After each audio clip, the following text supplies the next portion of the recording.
sorghum crop looks really good and should give a bountiful harvest this season. This crop looks really well maintained. What's the secret? I'm growing a new sorghum variety called IS 9830, which gives me a reliable and good yield. I'm happy about it. Previously, I used to grow local varieties which we just picked from our other farms and planted, which gives us very poor yield. We'll learn about the benefits of IS 9830 a little later. But why were the yields previously so poor? Before I started growing IS 9830, I used to plant local varieties, which I saw a lot of Striga in my farm. And then I had low yield. What is Striga and what is its relationship with sorghum? This is Striga, a weed that really likes sorghum. It is also seen in maize and rice farms. When you have this weed, it is bad news because you will not have a good harvest. Striga is commonly known as witchweed because of its devastating effects. Striga is a wicked enemy that you can only see when it's often too late. Striga is a parasitic plant. When it germinates, it attaches itself to the roots of the host plant. Then it sucks the water and the nutrients from the plant, weakening it, thus reducing on the production yield. Striga can only be seen when it's above the ground, but by that time, already the havoc has been done. Striga causes high yield losses, but there are solutions. Different organizations have worked on ways to combat the effects of Striga. A lot of local popular varieties of sorghum, for example, chuti, are easily infected by Striga, and this we call susceptible varieties. But we have identified and bred some sorghum varieties that are able to withstand Striga infestation, and this we call resistant varieties. For example, the variety that Stella plants, IS 9830, as well as another variety called SRN39 are Striga resistant varieties. So here you see a local variety of sorghum called Ochuti that is susceptible. It has a lot of Striga infestation. And then just in the next plot, you see a highly resistant variety of sorghum called SRN39 and virtually no Striga. So promising. Tested solutions are available. But where do we get them from? I learned about Striga-resistant sorghum varieties at Farmer Field Day at Cairo. I saw different sorghum varieties that had less Striga and better yield than the local ones we normally use. I got some seeds from one of the varieties I liked from Cairo. So farmer field days are good occasions to learn about new technologies. Certified good quality seed can be attained from local research organizations like Cairo in Kenya, or from local agro-vet shops. Next season, I want to plant a Striga-resistant variety so that I can have a good harvest. We have learned that resistant varieties can help in avoiding high yield losses because of Striga, but the long-term resistant varieties alone will not be sufficient. Let's hear more about this. Striga is a serious problem to solve. One solution alone is not enough. A combination of solutions that are compatible can solve the problem. A resistant variety is a good start and together can be combined with fertilizer. We have learned two new things. A combination of Striga control technologies is most effective, and fertilizers help against Striga too. Let's hear more about these fertilizer techniques. I used to have a lot of Striga and very little grain. In the past, I used to harvest 1 bag, but now I can harvest more than 7 bags. I learned that applying fertilizer is very important. I applied NPK on the soil and then apply liquid fertilizer on the leaves. Since I did that, I got a lot of grains and very little Striga. We recommend farmers to use fertilizers that are rich in nitrogen and phosphorus. For instance, NPK and ammonium phosphate, that is DAP. These nutrients help in the reduction of Striga and also help in the plant growth and production. Application of micronutrients fertilizer on the leaves help in the reduction of Striga infection further. In these experiments at Calro, we are demonstrating these effects. This is a susceptible variety of sorghum called Chuti without fertilizer. Can you see how heavily this crop is affected by Striga? And here in the neighboring plots is the same variety, but with fertilizer. These plants received NPK in the soils and micronutrients on the leaves. And see, there's hardly any Striga. By applying fertilizers, the Striga can be controlled. You should apply about 25 kg of nitrogen per acre or 60 kg per hectare, and about half or 1/3 of that of phosphorus. To work that out, look at the fertilizer bag for information.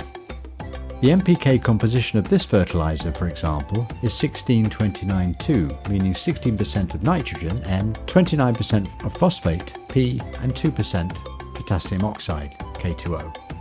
NPK fertilizers often come in 50 kg bags, however in various forms and compositions, which sometimes require some calculations. See at the end of the video where we share some examples of these calculations.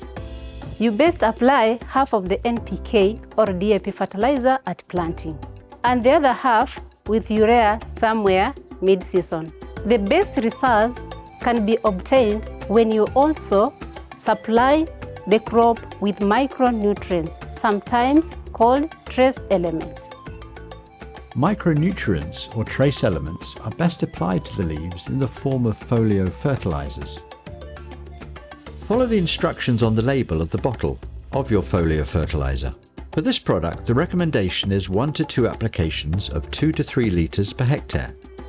You can take 2.5 litres per hectare per application. You can do the first application around 4 weeks after sowing and the second one 4 weeks later. 1 hectare is about 2.5 acres. So if your field is 1 acre, divide these recommendations by 2.5. So then you apply 1 litre of the product at each application time. You best dilute the product in ample water. For instance, 4 times 250 millilitres of product per tank filling, which in our case is 20 litres. You can use a measuring cap from the agro vet shop to measure the product for each tank filling. Good advice, but this seems quite a lot of products to buy. Is it not too expensive? Let's hear more about this. I couldn't afford as much fertilizer as recommended, so I had to use DAP, which was a bit cheaper. For the foliar fertilizer, I was lucky because I could use with my neighbors. He sold me 1 litre, for this I could afford, and I was happy. Indeed, the recommendation made by Calro and Extensions may be the optimal rates, but if you can't afford these amount of fertilizers, you can just adjust this. Also, sharing products with neighbours may save you from having to buy a whole bottle or a whole bag of product at once. But how exactly should the fertilizers be applied? You need to apply the fertilizer homogeneously and only where you have sown the crop. The better you adjust your application to where the crop is, the less of the fertilizer you actually need. You can use a small measuring unit, like a cup of soda bottle, and apply 1 cup of fertilizer to each plant pocket at sowing, and again to each plant at the second time of application. Another way of doing it homogeneously is to divide your field and fertilizer in smaller but equal bits. This makes application easier. When you apply foliar fertilizer, you can apply using the same strategy. For instance, you divide your field into 4 quarters. Then apply 1 quarter of fertilizer to each. You may do a test run with only water, no fertilizer, to find out how much of your field you can treat with 1 tank filling of 20 litres, while applying it carefully to the leaves of each plant. I borrowed a knapsack sprayer from my neighbor. Before use, I clean it to remove any remaining pesticides. I fill the tank with clean water to check the nozzle. I then tried to spray on my crop just with water.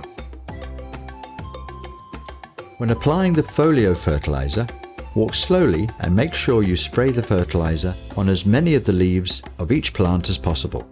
Target the spray to the crop leaves only and spray about 20 to 30 centimeters distance from the plant canopy.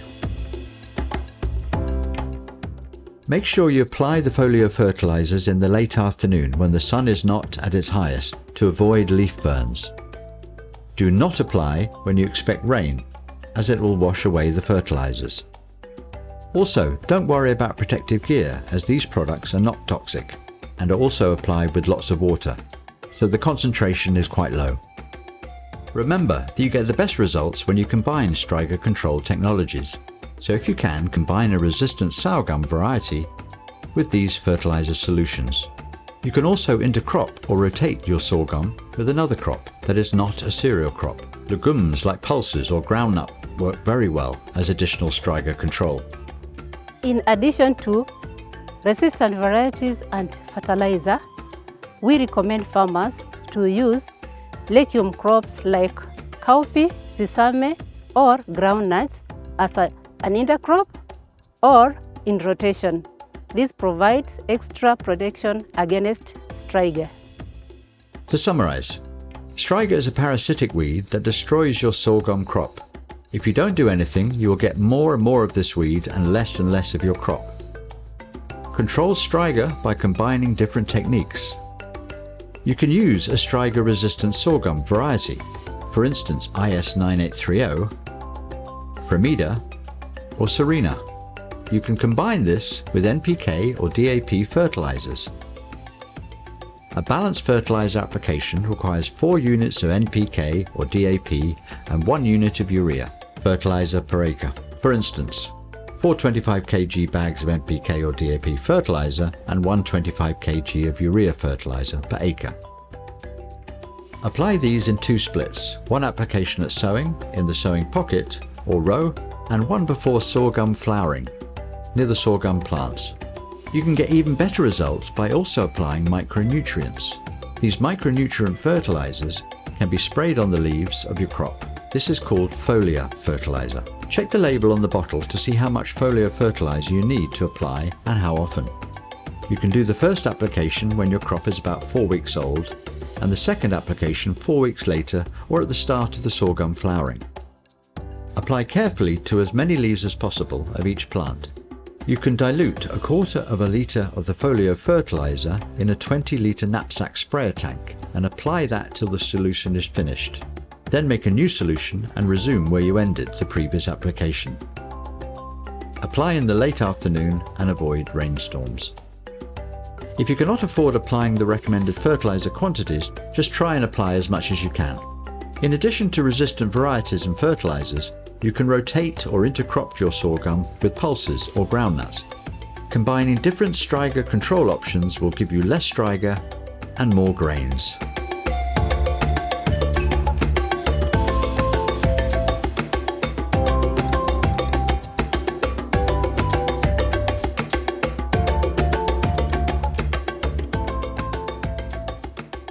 NPK fertilizers come in various forms and compositions and require some calculations. For instance, the information on this bag shows the NPK composition is 23-23-0, meaning 23% nitrogen N, 23% phosphate P, or 0% potassium or K.